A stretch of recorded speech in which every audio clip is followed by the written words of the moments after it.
Oh, yang bawa gua tuh Irfan Rotor. Gua dibawa Irfan. ketemu sama Pai, dia lagi rekaman album Almarhum Andilian yang kedua. Berita itu sampai ke anak-anak, mereka semua ngirain Pai mati juga.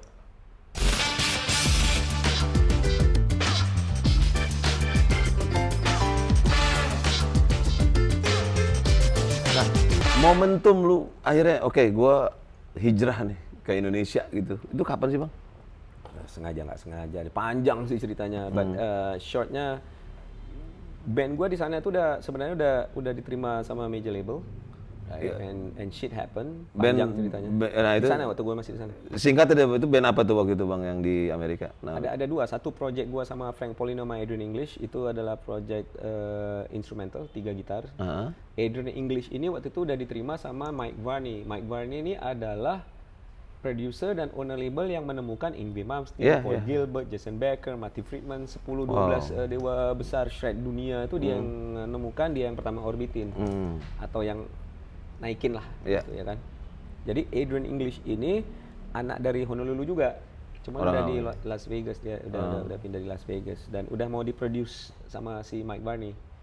Ketika dia komunikasi sama Frank Polino, gurunya dia. Kalau gua kan cuma 2,5 bulan, kalau dia les sama Frank Polino itu 4 tahunan. Jadi emang deket lah mereka. Adrian English ini udah jadi gitar hero banget lah di Hawaii kan. Gila, lu udah mau diinin sama produsernya yang menemukan Yngwie Malmsteen dan sebagainya, artinya you are. Kalau itu jalan, ya udah. Lu udah pasti akan jadi dewa gitar dunia. Dan the new guy yang jadi, ya, karena semuanya gitu, Richie Kotzen semuanya kan ngalamin proses itu semua itu kan ditemukan Mike Varney. Dan lu udah one off yang ditemukan. Nah, lu udah one off kan, udah masuk majalah gitar, guitar player waktu itu ya. That was really cool. Karena yang pertama sebelum dia tuh adalah si Marty Friedman, right? Yang udah segitu gedenya. Kemudian harusnya Frank Polino, cuman ya biasa, shit happens, right? Bandnya akhirnya, ya anyways, jadi harusnya Frank tapi nggak jadi. And sekarang Adrian English nih ceritanya. Kebanggaannya Hawaii lah saat itu. Mereka bikin proyek, gue diajak. Jadi 3 gitaris. Sementara waktu itu gue baru 4 tahunan main gitar. Jadi itu luar biasa gilanya. Achievement lah itu luar biasa gilanya. Karena lu baru 4 tahun main gitar tapi udah main dengan level mereka inilah. You know, it was like big holy shit gitu. Sangat holy shit banget. Gue aja, hah? Ya bener. What the ya. But Mike Varney was very interested karena dia bilang, oke, Gua balik ke my hometown Honolulu katanya kan. Nah, ini sama guru gitar gua. Dia mainnya nih classical kayak gini. Sementara kalau Adrian English ini lebih ke Egyptian dia, Timur Tengah. Terus ini ada gitaris Indonesia orang gila katanya gitu. Gini Indonesia. Nah, Mike Varney ini selalu mencari yang beda, yang unik, yang apa gitu loh. Oke, I'm interested katanya ya kan. Nah, ya anyway itu satu namanya Project Wrong. Project Wrong dulu. Project salah. Dan emang ternyata itu mungkin salah pilih nama karena salah semua jadi kacau. Itu panjangnya. Terus satu lagi band gua sendiri namanya Ezra Simanjuntak Project, ESP. Jadi di Amerika sana lu udah bikin Ezra Simanjuntak Project. Dan itu yang bikin nama bukan gua, tapi anak bandnya. Ya, bule-bulenya. Mereka itu coolnya apa? Mereka bilang, you got a great rock and roll name, man. Gitu, Ezra Simanjuntak, that's really cool, man. Gitu loh ya kan. Jadi buat orang Amerika, Simanjuntak itu is a very cool name. Simanjuntak is a cool name, gitu loh. Buat mereka, gue nggak tahu juga ya. At least agak gue underline itu karena nanti gue bikin Robert Simanjuntak Project. You should. It was really cool karena pas kita lagi ini nama band apa gitu kan, mereka yang ngajak gua ngeband, mereka nonton gua, terus gua lagi kerja nih di restoran, and I was a waiter waktu itu mereka datang 2 kali 3 kali nongkrong, kali ketiganya mereka datang, listen man gitu. Kita bukan cuman karena suka makan di sini atau sok mau hangout atau gimana, kita sebenarnya pengen ngajak lu ngeband, gitu gini.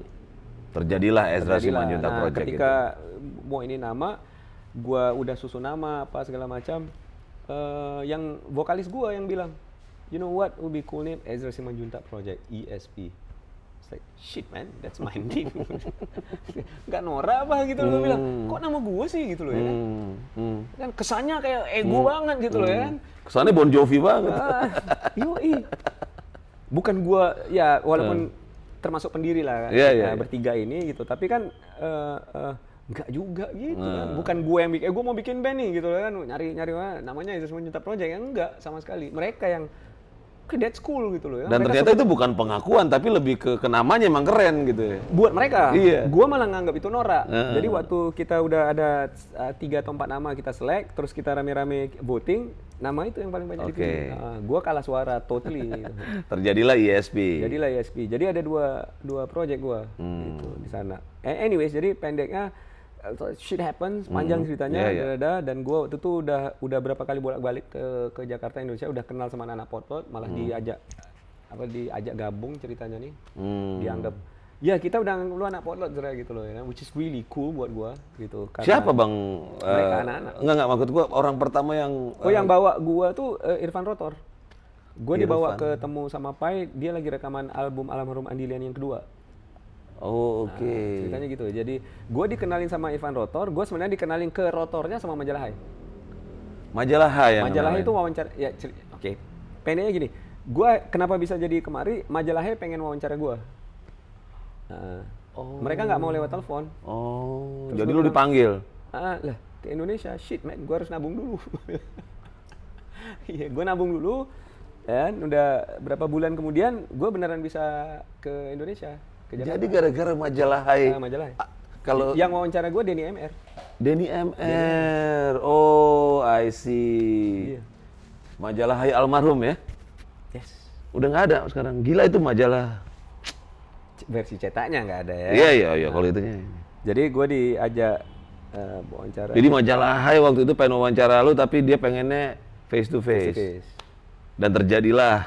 Salah satu yang kenapa mereka itu bilang belum pernah ada dari Indonesia musisi yang tembus ke major label nih ceritanya. So we wanna ketemu lah, jangan lewat telepon dong gitu. Gua waktu itu masih, tapi itu kan belum beneran jalan kan, baru awal. Nah, mereka pun kayaknya dengar ceritanya dari ada orang Indonesia, ada anak Indonesia yang kenal sama gue yang ngubungin mereka kayaknya. Jadi itu buat Majalah Hai udah achievement ya, udah sesuatu yang harus sesuatu yang menarik menurut gue, untuk mungkin belum achievement tapi itu sesuatu yang menarik lah kali, nggak tahu juga gue, karena ya according to them belum ada katanya. Ya karena di tahun itu lu masuk Majalah Hai sesuatu banget bang. Majalah Hai lu waktu itu. Tahun berapa itu tahun? Itu tahun 93. 93. Itu dan yang gue nggak tahu kalau itu sesuatu banget apa nggak. Poinnya ya belum ada Rolling Stone soalnya. Ya waktu itu gue agak rada bingung karena ini baru tahap awal, belum jadi apa-apa gitu loh. Kok mereka minta interview gue aja, gue mau cerita apa gitu ya kan. Oke, akhirnya lo jadi mereka lebih interested, lebih personalnya, not so much talking about proyeknya apa segala macam. Ini anak pertama. Siapa sih ini orang gitu. Bisa jadi masuk meja lima kan, nggak terlalu kesana gitu ya kan. Oh, oke gitu loh, ya udah. Gue pikir ini ada alasan ekstra lah untuk gue pulang kampung ke Jakarta, walaupun ke Jakarta bukan ke Medan kan. Iya. Ya pulang kampung lu Indonesia lo, orang Hawaii sebenarnya. Jadi akhirnya gue pas di Jakarta, Majalah yang kenalin gue ke Rotor. Kenalin ke Rotor. Nah, si Irfan, kalau nggak salah pertemuan kedua ketiga nongkrong, si Irfan bawa gue, lu ikut gue deh, katanya. Bawa gue ke ketemu sama Pai di studio Triple M. Oh. Sama Pai, kasih denger demo rekaman yang belum di mixing, belum di balance, belum diapa-apain, ada-adanya, kasih denger, terus Pai nanya gitu. Wah, ngisi dong gitu loh di album Andy Liani gitu ya kan. Yang ya gua ngisi gitu. Dan yang gua nggak nyangka adalah isian gua itu sampai sekarang tiap bulan masih ada yang ini tuh di sosial media. Tiap bulan, every month. Kalau dulu kan kalau kebetulan ketemu misalnya kan, sejak mulai ada Facebook, gua punya Facebook kapan? 2008 kalau gua ya. Sampai sekarang basically every month ada dua yang gua pernah iniin. Yang di album Andy Liani sama yang di Gitar Klinik. Itu tiap bulan pasti aja. Atau tiap 2-3 minggu pasti ada yang akan nanya itu. Andy Liani waktu itu satu album atau ada Andy Liani itu 3 album. Cuman di album keduanya dia meninggal dunia. Iya. Ya.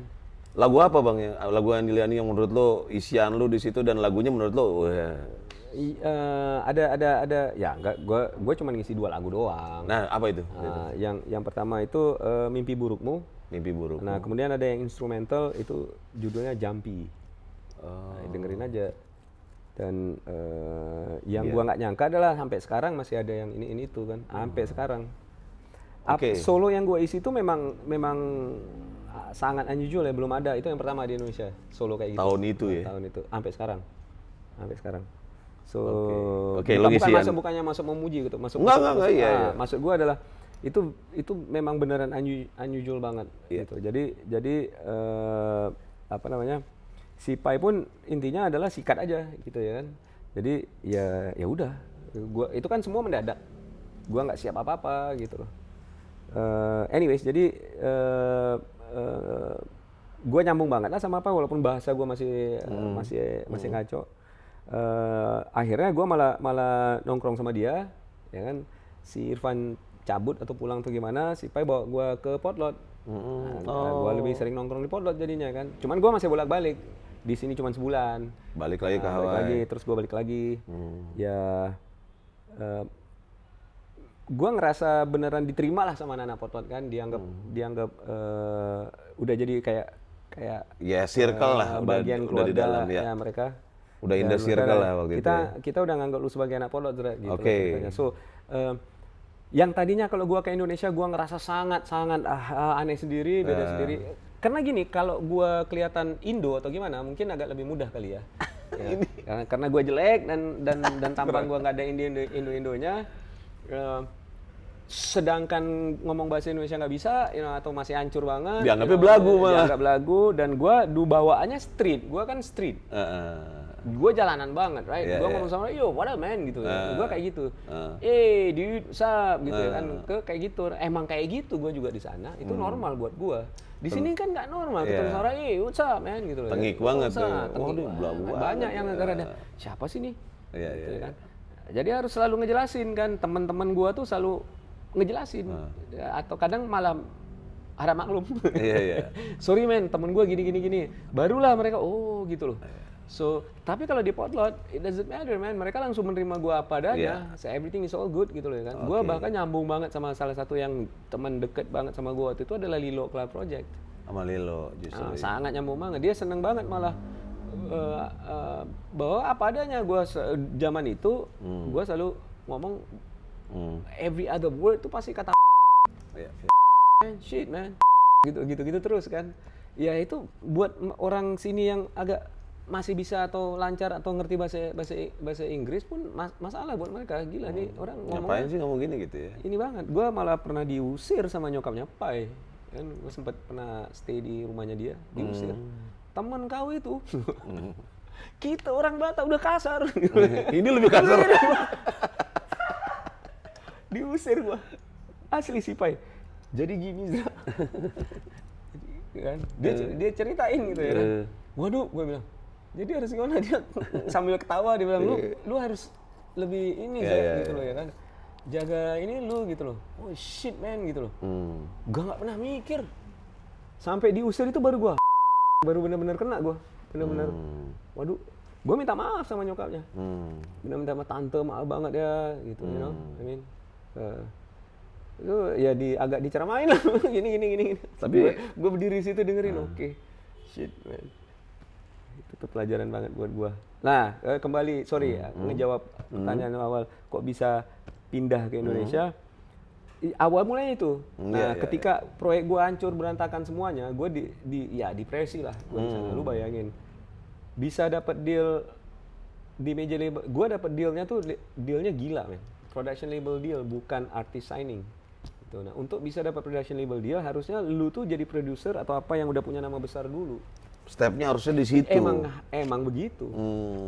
Ya, jadi gue dapet deal yang sebenarnya sifatnya miraculous gitu loh. Iyalah, production label. Keajaiban dunia itu sebetulnya. Itu mujizat, asli murni mujizat. Once in a lifetime. Tidak akan mungkin bisa terjadi atau terjadi lagi gitu aja. Nah, jadi gue depressed banget. I don't know what to do. So anyways, gue telepon Pai long distance waktu itu, just to say hello kan udah lama tuh berapa? 10 bulanan lah terakhir ke Indonesia waktu itu, hampir setahun. Cerita-cerita proyeknya gagal terus gue ingat banget sih Pak, udah lu sini aja dulu, gitu kan. Anggap aja liburan, lu belajar jadi orang Indonesia, Zra, gitu. Belajar jadi orang Indonesia. Wah ini kali kedua nih, Indonesia lu mana? Gue pernah sekarang belajar jadi orang Indonesia deh.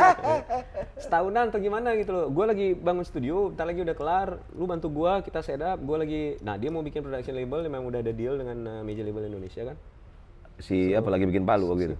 Bukan Pak, itu masih jauh. Masih jauh ya? Masih jauh sebelum Palu. Belum ada nama malah waktu itu. Oke. Akhirnya udah lo okein? Gua nggak bilang oke, gua pikirin dulu deh, gua bilang gitu. Karena itu major step buat gua. Iyalah, itu big clip itu. Gue lagi mikir mau pindah ke Los Angeles waktu itu kan, karena gue di Hawaii itu udah holy shit. Hawaii itu kan nggak gitu gede, right? Orang-orang itu aja. Proyeknya ini gagal. Gue mau bikin band baru lagi.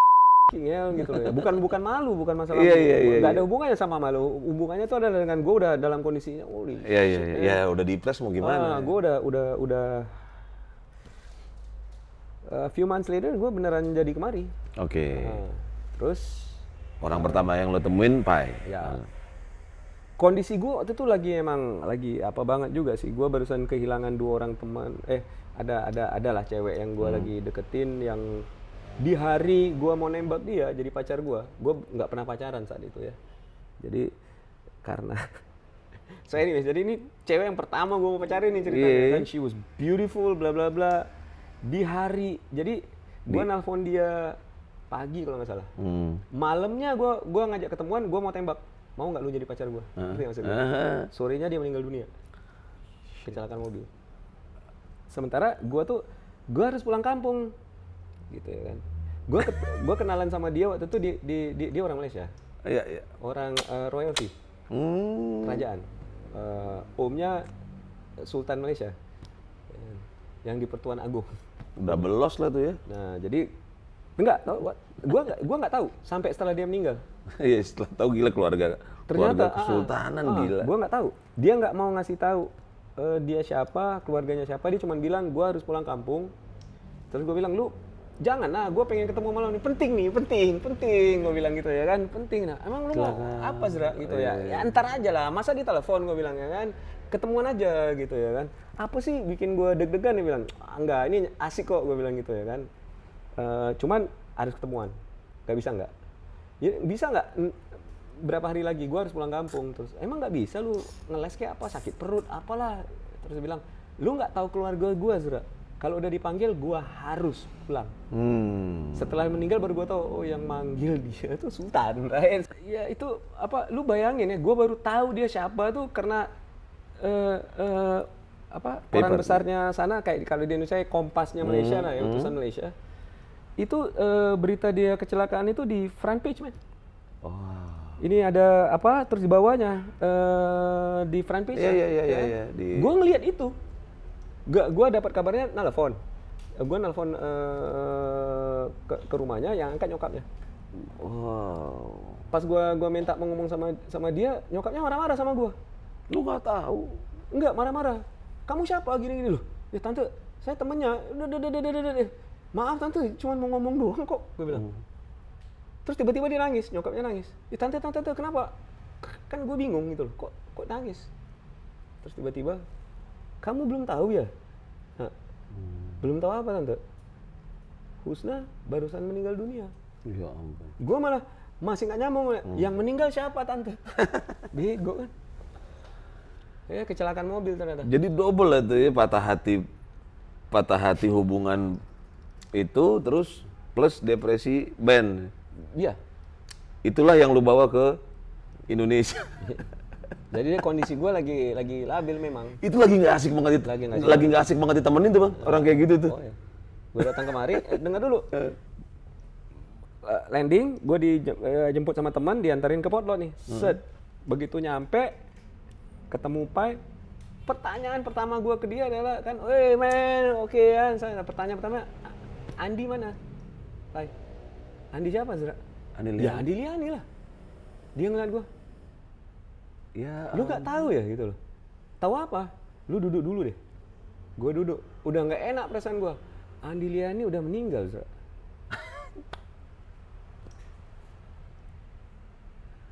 Wah bengong gue men. Tai banget nih. universe nih, sempet gitu loh. Ya kan? Everything, my world was just falling apart, ngerti maksud gue? Karena gue ya deket lah, gue janjian malah sama dia. Terakhir gue ketemu sama dia sebelum gue cabut dari Indonesia itu adalah, ntar lu maksudnya main gitar ya, turnya dia gitu ya kan. Ya. Dia memang udah ngajak, jadi gue sama Opik Bayu, gitaris Bayu, udah ngajak sebetulnya. Gue nggak kesampean kan, gue janjian. Jadi gue terpukul banget, tuh meninggal. Kecelakaan mobil juga. Iya, betul. Nah, terus ketika gue, ya akhirnya sekitar sebulan 2 bulan setelah itu, studionya Pai udah jadi nih, gue ikut bantu set up dan sebagainya. Gue waktu itu mikir ya udahlah, oke lah, gue agak lama lah, di sini. And kita berempat itu tuh, gue, Pai, terus ada 2 orang lagi yang kita tarik. Satunya tuh almarhum Tonton, anak Bandung yang bener-bener super talented, emang beneran keren lah pokoknya, kerjanya rekaman apa segala macam, main musiknya, main gitarnya, main keyboard, main drumsnya semua. Dua-duanya meninggal dunia ditabrak kereta, men, di mobilnya Yoyo Padi. Sebelum ada Padi ya, Padi belum ada, dia lagi pulang ke Surabaya, mobilnya dipakai sama anak-anak. Ya. Nah, mereka tuh lagi mau jemput gua, disuruh sama Pai. Pai yang nyuruh. Jadi udah dalam mobil dari pondok rumahnya Bim keluar, udah mau jalan, si Pai bilang, aduh gua udah terlalu ngantuk, kalian aja dijemput Ezra, gua turun deh. Dia turun nyebrang ke rumah Aryo almarhum, seberangnya rumah Bim persis. Ya, nyebrang, dia masuk ke dalam, mobilnya jalan. Nah, ketika berita itu, gua nggak tahu sampai siangnya. Berita itu sampai ke anak-anak, mereka semua ngirain Pai mati juga. Ya, karena mereka kan lihat Pai masuk ke dalam mobil itu pergi kan, saat gitu kan. Iya, tahu-tahu sore jam 2 jam 3 ya, Pai nongol waduh, masih hidup. Emang kenapa katanya gitu? Nah, baru tahu. Nah, gua yang mengidentifikasikan mayatnya 2 orang teman gua ini. Gua sama Pai hancur tuh di situ. Mungkin di wawancaranya sama Batavia dia nggak cerita, dia cuma cerita sekilas aja, drugs, bla bla bla. Tapi menurut gua ini menurut gua, nggak tahu kalau si Pai setuju apa enggak. Turning point kita itu beneran hanyut ke bawah drugs itu ya di situ. Terlalu banyak cobaan. Kalau buat gua pribadi ya, kalau dia Pak Andi Liani meninggal dunia nih, nggak mungkin dia nggak terpukul. Pasti. Okay. Terus 2 orang kan, nah, kalau gua 4 orang tuh dalam hanya 6 bulan. 4 orang. Dan lu terjerumus juga Bang sempet waktu itu? Oh iyalah. Ya gue memang udah namanya drugs, sex, drugs, and alcohol itu memang udah jadi bagiannya gue kan. Tapi nggak pernah kebawa, ngerti maksud gue? Iya. Itu masih apa sih dalam tanda kutip ya, masih for fun nah, ceritanya. Iya, masih terkontrol lah. Masih nggak terkontrol, masih for fun. For fun, ngerti maksud gue? Iya. For fun. Dalam tanda kutip ya gitu. So don't do drugs man gitu. Dalam tanda kutip. So ketika itu terjadi, gini orang kadang misalnya jadi peminum misalnya, alkohol atau jadi alkoholik, bukan cuman banyak minum alkohol tapi beneran jadi alkoholik. Atau mereka pakai drugs. Akhirnya jadi junkie. Seringkali itu keadaan atau kondisinya menyebabkan gitu, memang mungkin hidupnya udah nggak asik atau apa atau itu pelarian lah. You know what I mean? Nah, tapi kalaupun lu nggak ada masalah kayak gitu, and you do drugs, even for fun, terus lu kena masalah, it's not gonna help, ngerti maksud gua? Sama iya, lu semakin hancur pastinya. Karena suddenly lu nggak mau keluar dari, karena kalau menghadapi kenyataan secara normalnya, lu kacau kan gitu. Ini bukan alasan ya. So that's what happened kan. Kalau menurut gua ya saat itu, gua sama Pai setelah ke pemakamannya mereka berdua pulang. Waktu itu ada proyek yang harus diterusin sebetulnya. Kita berdua duduk di studio, nggak bisa kerja, men. Duduk diam, bengong, nangis bareng-bareng. Gua ngelihat dia ngelihat gua, nggak bisa nih kayaknya. Kita kemana kayak yuk. Nah di situ, setelah itu mulai hancur semuanya. Yang gue lihat yang tadinya masih terkontrol, jadi berantakan banget ya pas itu. Pas setelah itu. Dan lu ikut nggak terkontrol juga waktu itu? Ya bareng-bareng kan. Gua memang udah dalam kondisi nggak normal udah memang. Ya. Nah lu step up gimana tuh waktu itu? Ya. Apa sampai sekarang belum? Enggak lah, gua udah lama banget ini. Gua ngerokok aja udah enggak. Iya, lu ngerokok lu. Jadi Ezra Simanjuntak nggak ngerokok lu tuh. Jadi yang sosokan udah deh. ini maksudnya bareng sama Pai terus-terusan ikut juga waktu itu ininya album solonya dia ya kan. Pas dia dipecat dari Slank. Ya kan. Itu surat pemecatannya tuh dikasih ke gua dulu tuh. Jadi dipecat ya, Bang Pai dipecat ya. Pecat. Gue ingat banget itu kejadiannya tuh jadi kejadian itu lucu. Gua sama Pai waktu itu lagi di studio Jackson atau di mana lupa. Terus adalah teman kita udah almarhum yang juga deket banget sama kakak. Lebih deket sama kakak lah, sering nongkrong sama kakak sama Bim Bim, deketnya sama kakak. Tiba-tiba dia datang nyamperin di studio Jackson bilang, "Gua barusan dari Triple M. Gua ngeliat, Pai. Ya. Cover album Slank, judulnya lagi sedih. Bingung, Pai bingung, gue juga bingung. Lu salah lihat kali. Enggak, itu Slank lagi sedih, tapi nggak ada lu. Nggak ada anak-anak. Gimana? Jadi Slank waktu itu break. Dan mereka lagi break. Jadi mereka lagi break masing-masing proyek sendiri. Kita taunya Bim sama kakak bikin proyek BK namanya, Bim kakak. Bisa, bukan Slank. Ya ngisi anak-anak pondok juga, Penyot ngisi gitarnya, Teguh almarhum Kina Katrina ngisi keyboard gitu maksudnya. Ya. Ivan Slank sekarang, Ivan waktu itu masih siapa ya, Manes atau apa. Dia ikut ngisi juga, tapi bukan sebagai personal Slank kan. Kita semua kirain itu proyek itu. Proyek BK. Yes. Jadi waktu albumnya keluar, si Ipong lihat dia nggak bilang apa-apa kan, akhirnya dia cabut dulu dia yang lapor ke Pai itu. Ada gua sama Pai itu, dia cerita. Holy shit, nelfon anak-anak, Bongki, segala macam anak-anak pop. Gue ingat banget, jadi pertama kali itu justru Pai, intinya Bongki, gua, si Ipong itu yang cerita. Terus ada satu lagi, dia sebenarnya wartawan Jawa Pos yang kebetulan lagi datang di situ. Kita ngobrol bareng-bareng ke berenam setelah itu. Terus anak-anak foto di telepon yang lain-lainnya, kita rame-rame nyamperin markas base campnya anak-anak rumahnya gitu. Mau konfrontasi sih bro, nggak bisa masuk, tumbennya pagernya ditutup, dikunci. Anak-anak marah-marah. Jadi kita nongkrongnya di rumah Are seberang jalan itu. Memang sering nongkrong di situ, kadang-kadang tidurnya di situ bukan di rumah bimbing kan. Situ rame-rame, terus gue dipanggil. Gue keluar ketemu sama siapa namanya? Bayu atau siapa? Dia harmonikanya Kopi Anda Resta. Dia panggil gue. Saat ini dari bimbing. Sudah gue nanya, kenapa lu ngasih ke gue? Kan berani gue ketemu anak kan, baca dia lu paling deket kan, dia bilang, loh kok gue sih gitu? Tolonglah, gini. Ya, gue harus balik lagi ke dalam kan. Gue masuk ke dalam kamar, ini ada surat dari bimbing, gue robek, buka. Bahasa Inggris hancur banget, gue juga bingung. Buat apa harus bahasa Inggris, kenapa bahasa Indonesia aja? Buka, oke Pai, dipecat. Pai doang? Enggak, robek satu lagi, oke Bongki lu dipecat. Gue waktu itu kan ngurusin studionya Indra juga, manajer studio dia. Terus gue belum ada surat, kan studionya lagi dipakai. Jadi lu belum dipecat. Dipending. Dipending. Cerita aslinya kayak gitu. Jadi yang kita lakukan adalah jam 2 pagi, manjat masuk ke dalam HD-nya coba. HD-nya. HD komputer ya. Coba. Ngerjain segini gitu kan. Manjat pagar jam 2 pagi, coba itu, begitu ketahuan, keluarlah surat. Indra dipecat juga. Jadi kejadian gitu. Aslinya kayak gitu. Udah se-enterprise itu dulu Slank ya? Sampai ada surat pemecatan dan nggak harus kayak gitu juga, nggak tahu juga. Iya makanya gue bilang itu kan bisa jadi gini ya, karena udah mereka bikin PT Pulau Bino Production kan gue salah satu saksi kan. Gue lagi ada di Indonesia, gue jadi saksi. Gue lihat mereka rapat board of directornya anak-anak itu.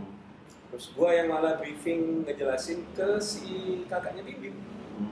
Gue yang ngejelasin kan sistem ininya gimana, bla bla bla, gue ngejelasin. production itu apa, kalau ya gue dijelasin macam-macam dari sharing lah maksud gue ya, bukan ngajarin. Dia nanya ya gue jelasin. Karena ya waktu itu saat itu gue banyak ngejelasin tentang royalty, publishing dan sebagainya ke teman-teman musisi di Indonesia yang dikenal itu gue, yang ke Club Project, ke Tasya Chapel. Jadi lu ya udah dalam tanda kutip udah banyak sharing, memang konsultani lah ya buat teman-teman. Ini aja karena consult lah ya. Kind of like karena apa namanya, ada beberapa hal yang gue tahu kan dari pengalaman gue di Amerika, dan pas deal sama Magellan itu banyak belajar macam-macam juga gue, apalagi menyangkut sistem, cara pikir, cara mereka mempromosikan album artis, dan cara mereka how to break an artist, segala macam itu mereka jelasin ke gue kan. So aduh, sampai sekarang itu membekas di gua, sangat membekas di gua. Makanya ketika sekarang nih masalah publishing dan sebagainya mulai diangkat, apalagi 2-3 tahun belakangan ini, dan mulai diinin sama teman-teman, apalagi anak-anak yang kayak siapa tuh namanya, punya gitarnya Samsung atau apa? Si Erik. Gitar Samsung Erik ya? Enggak, ada satu lagi Samsung. Ya pokoknya mereka teman-teman lah. Ya, mulai yang publishing. Drummernya sih. Gue seneng banget karena akhirnya gue udah ngomong masalah itu dari kapan tahu gitu ya kan. Masuk sini keluar sini, masalah royalty, copyright, and all that shit gitu. Nggak ada yang secara serius menanggapi apa ngomong gue. Akhirnya udah mulai ini 2-3 tahun ini ya.